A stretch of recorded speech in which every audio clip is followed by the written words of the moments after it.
नमस्कार, मैं हूँ आपके साथ मनीषा सिंह और आप देख रहे हैं एबीपी गंगा। 5 राज्यों में चुनाव हो रहे हैं। इस बीच इंडिया गठबंधन को लेकर माना जा रहा है कि इन राज्यों के चुनाव नतीजे ही इंडिया गठबंधन की एकता के भविष्य को तय करेगा।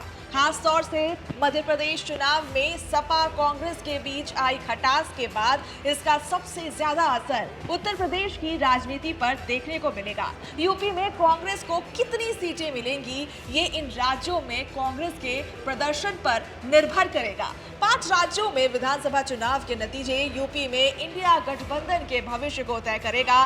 कांग्रेस इन चुनावों में जैसा प्रदर्शन करेगी, उसी के हिसाब से यूपी में उसकी सीटें तय होंगी। नतीजों की घोषणा 3 दिसंबर को की जाएगी। मध्य प्रदेश में कांग्रेस ने जिस तरह से सपा को सीट नहीं दी, उसके असर भी यूपी में देखने को मिल सकता है। सपा एमपी में कांग्रेस से गठबंधन करना चाहती थी, लेकिन कांग्रेस इसके लिए तैयार नहीं हुई। मध्य प्रदेश में सीट नहीं मिलने के बाद सपा और कांग्रेस के बीच तीखी बयानबाजी भी देखने को मिली।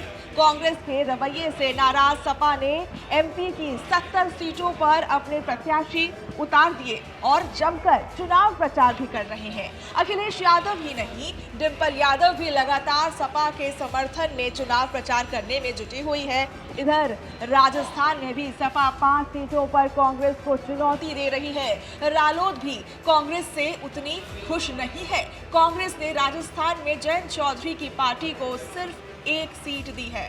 सपा अध्यक्ष अखिलेश यादव तो पहले से ही कह चुके हैं कि जैसा एमपी में उनके साथ व्यवहार होगा, वही व्यवहार कांग्रेस को यूपी में देखने को मिलेगा, क्योंकि यूपी में गठबंधन की सीटें सपा तय करेगी। अखिलेश यादव ऐलान कर चुके हैं कि उनकी पार्टी सभी 80 सीटों पर चुनाव लड़ने की तैयारी कर रही है। अगर गठबंधन हुआ तो भी सपा कम से कम 65 सीटों पर चुनाव लड़ेगी। वहीं रालोद यूपी की 12 सीटों पर चुनाव लड़ने की तैयारी कर रही है। कांग्रेस प्रदेश अध्यक्ष अजय राय ने भी कहा कि उनकी पार्टी किसी के भरोसे नहीं है और सभी सीटों पर चुनाव की तैयारी कर रही है।